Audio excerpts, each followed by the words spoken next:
Maintenant, je passe la parole au président de transition de Burkina Faso, Ibrahim Traoré. S'il vous plaît, Traoré. Monsieur Traoré. Camarade président Vladimir Poutine, camarade président chef d'État africain, camarade chef de délégation, bonjour.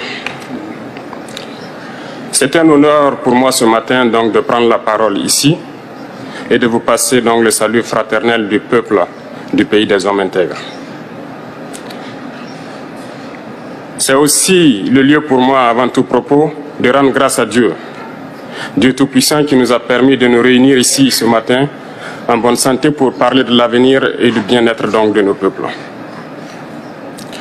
Je m'en vais m'excuser auprès des anciens que je pourrais vexer dans mes propos à venir. Africanité oblige, les droits d'aînesse, je me dois de m'excuser.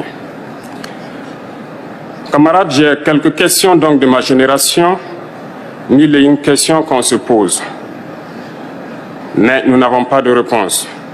Et il se trouve qu'ici, nous pouvons laver donc notre linge sale parce qu'on se sent en famille. On se sent en famille en ce sens que la Russie est une famille aussi pour l'Afrique. C'est une famille parce que nous avons la même histoire. La Russie a consenti d'énormes sacrifices pour libérer le monde du nazisme pendant la Seconde Guerre mondiale. Les peuples africains, nos grands-pères, ont été déportés de force aussi pour aider l'Europe à se débarrasser du nazisme. Nous partageons la même histoire en ce sens que nous sommes les peuples oubliés du monde, qu'ils soient dans les livres d'histoire, dans les documentaires ou films. On tend donc à balayer le rôle prépondérant qu'a joué la Russie et de l'Afrique dans cette lutte contre le nazisme. Nous sommes ensemble parce que actuellement nous sommes là pour parler de l'avenir de nos peuples, de ce qui va advenir demain, de ce monde libre auquel nous aspirons, de ce monde sans ingérence dans nos affaires internes. Nous avons les mêmes perspectives et je souhaite que ce sommet soit l'occasion donc de pouvoir tisser de très bonnes relations en vue d'un meilleur avenir de nos peuples. Les questions que mes générations se posent sont les suivantes, si je peux me résumer, c'est de ne pas comprendre comment l'Afrique, avec tant de richesses sur notre sol, avec une nature généreuse, de l'eau, du soleil en abondance, l'Afrique est aujourd'hui le continent le plus pauvre. L'Afrique est un continent affamé. Et comment se fait-il que les chefs d'État traversent donc le monde à mendier? Voici des questions que nous nous posons et que nous n'avons pas de réponse jusque-là. Nous avons l'occasion de tisser de nouvelles relations. Et j'espère que ces relations puissent être les meilleures pour donner un meilleur avenir à nos peuples.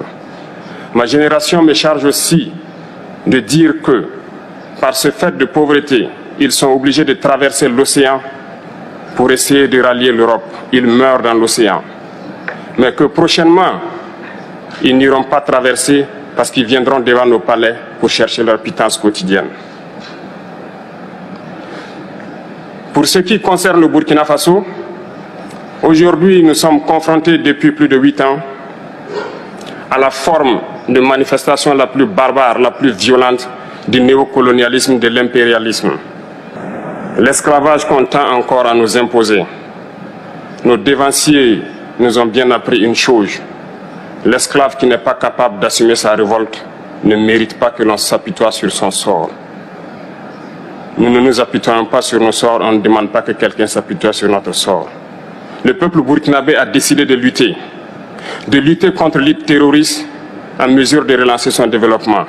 Dans cette lutte, des vaillants peuples, des vaillantes populations se sont engagées à prendre les armes face au terrorisme.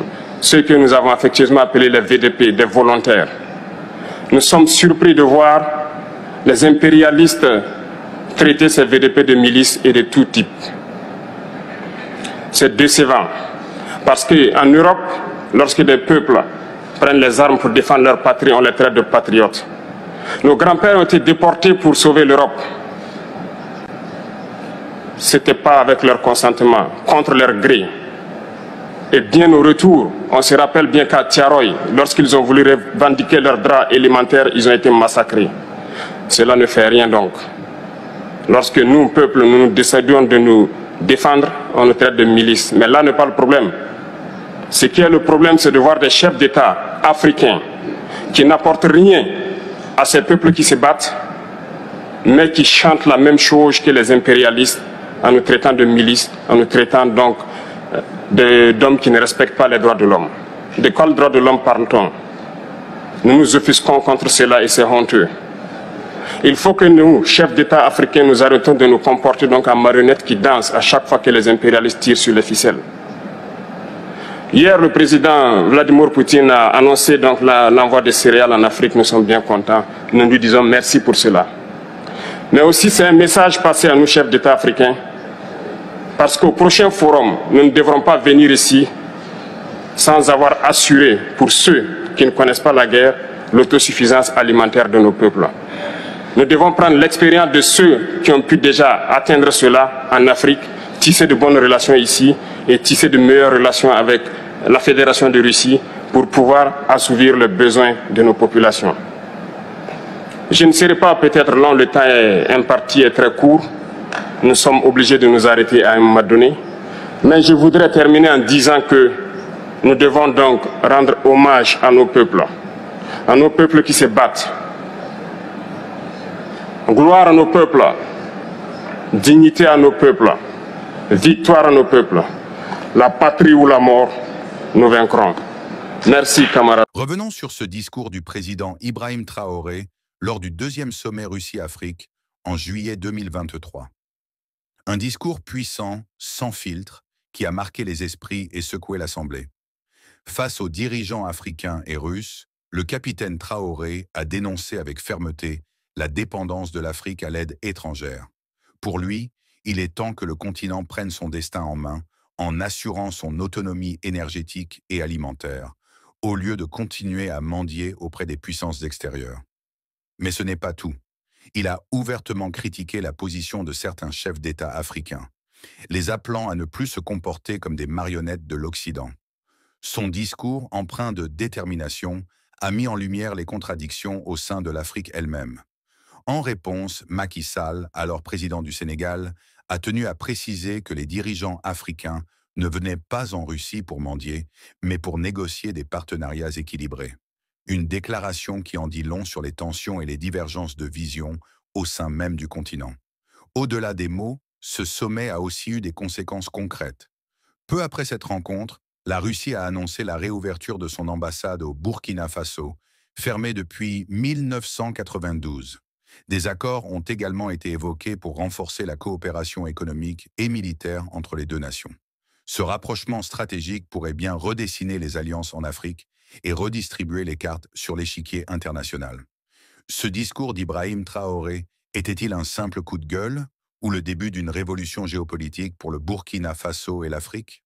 Une chose est sûre, l'avenir du continent est à un tournant décisif.